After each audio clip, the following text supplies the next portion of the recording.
Yeah. That's our Halloween special sorted. Yeah. But we've got one last thing, because we didn't do it last week, and we promised to do it this week. Because Spooky Thunderdome. We actually wasn't going to do a Thunderdome this week, but then we realised the content we got wouldn't last as long. Spooky Thunderdome. Right, Mr. Brent, can you take us over to the Thunderdome? I can't even remember who I went for. Oh yeah, Lord of Hellfire.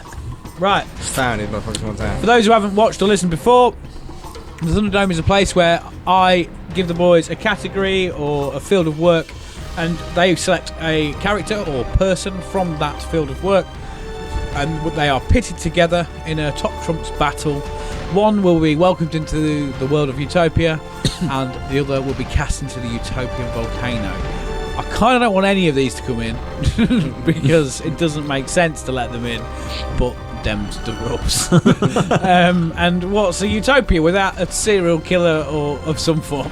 You need some sort of something to keep on your toes. Yeah. So we have gone for this week, boys, best horror baddie or villain or whatever. Just reference your previous thing. Yeah. In the Instagram comments, MTDI Dan did suggest maybe coming on a future show and applying for the job role of Enforcer. So he could help keep the baddie at bay and just make sure that he's not, are you bloody killing again? No. Make sure you don't. Get. Yes. No, Bryn, that's 7 jokes now. Right, you need to retire or go to bed after this show. Probably both. Yeah. Retire to bed. Career's over. Please, I hope to God you know. Right. Yes, who wants to go first? I'm easy, I don't I mind. think Sharper should go first because I know the nominations. I think Sharper should go first. Right. Yeah. Go. Alright. Would you like the timer, Sharpie? Yes, please. Your time starts in 3, 2, 1. Marvellous, right. First appearance in 1984, created by Wes Cavern. Primarily located in Springwood, Ohio, the character was a serial killer of children and was burned to death by the victim's parents. He is known for wearing his signature dirty red and green striped sweater and brown fedora hat. He has been rated the 14th greatest villain of all time by Wizard magazine, 8th greatest by the British television channel Sky 2, and has been nominated for Best Villain at the Scream Awards. Stripy jumper, is it? Where's Wally? Yeah. This character's weapon of choice being a razor-bladed glove that he crafted himself.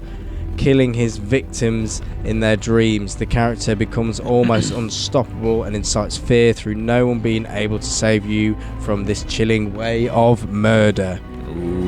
Portrayed by Robert Englund in the renowned Nightmare on Elm Street, which is a timeless classic horror film, it is of course Mr. Freddy Krueger.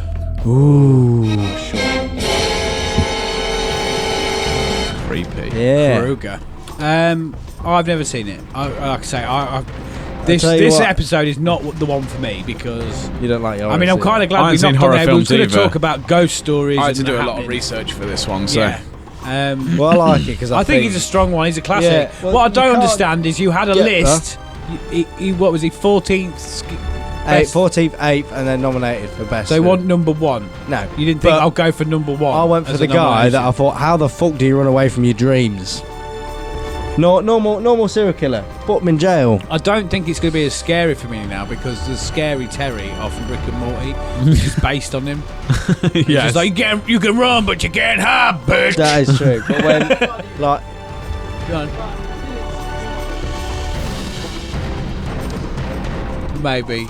Yeah. it's not Scary's horror Yeah. person, but the Yeah. way I look at it is, you know, Like that. you can never, like this or like that, depending on whichever bit way of the that. sausage roll rolls. But you can't get away from your dreams, man. And you can Yeah. either not go to sleep ever, which would drive you mentally insane, or you You go die. to sleep and you get stabbed in the fucking neck. I think as well. Do they not realise they're falling asleep all the time as well?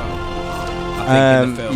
Yeah, and then it sort of like merges into one because they don't realise that they're going into like a dream sort of state. Yeah. But I just thought you can't escape your dream. No one can save you from your dreams, so they can get you. Nice. That's it. Jack. Right. Mine's a bit longer, so Well, you got the timer, mate, and that's it. I'll try and rush Read through fast. Ready? it. Should be fine. Ready for the timer? Yeah. In 3, 2, 1. He appears as a tall and older white-haired man, usually posing as a mortician. Subsequent to his transformation, he has only ever been seen to wear a tailored black suit. He seems to speak only rarely, preferring instead to rely on facial expressions.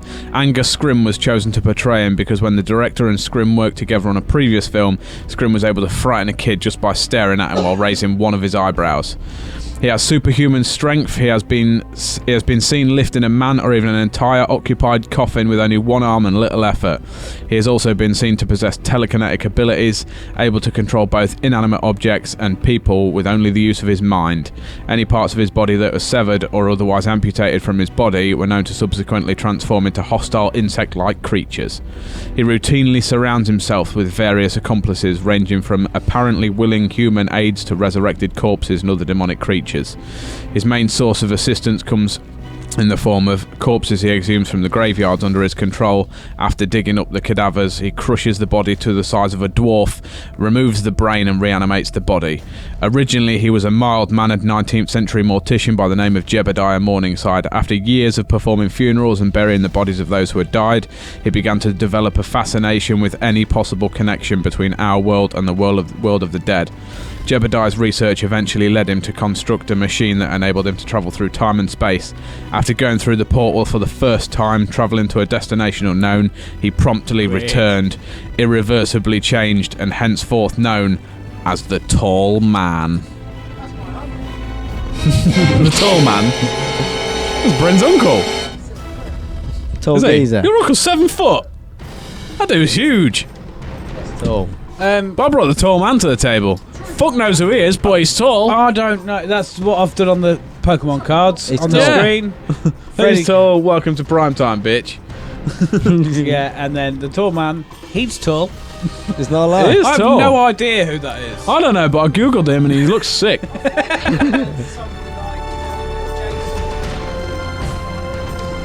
You're not What's that, Bryn? You weren't turned up.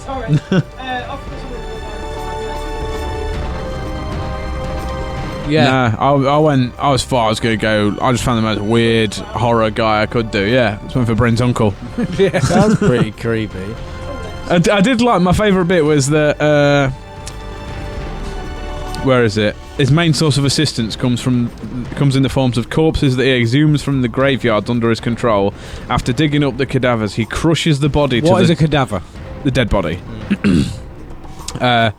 He crushes the body to the size of a dwarf, removes the brain and reanimates the corpse. So he has like dwarf Makes and dead people that help zombies. him. How does he know that they're dwarfs? Like, He makes them dwarves.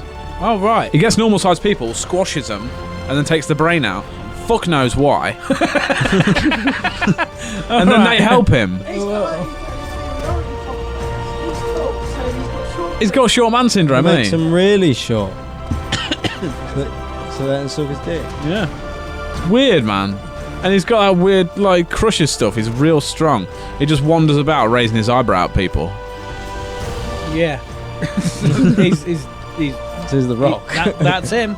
He's a freaky dude, isn't he? Mr. Tall.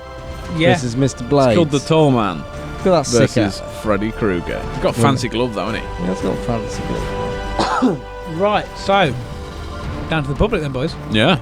Leave it to him. Yeah, look out for the poll on Instagram. We might actually do it this time. Yeah. If Just, not, we'll make up the result. For the last Thunderdome, before the last episode, because we won't do the last episode, there's one before, just to reiterate, fuck Bill and Ben. Yeah. Yeah, the winner for that was the two Ronnies. Yes. Yeah, fuck Bill The and Ben. best double act. Sick. So they're in. Yeah. Yeah. So, happy boys? Yeah. Always Check happy. out the poll. I would like to know what Sam thinks about my story, so if we can get an audio clip, Sam, and Yeah. you Can you send us decided to the end winner. of the show, Very please, cool. Bryn. Just And the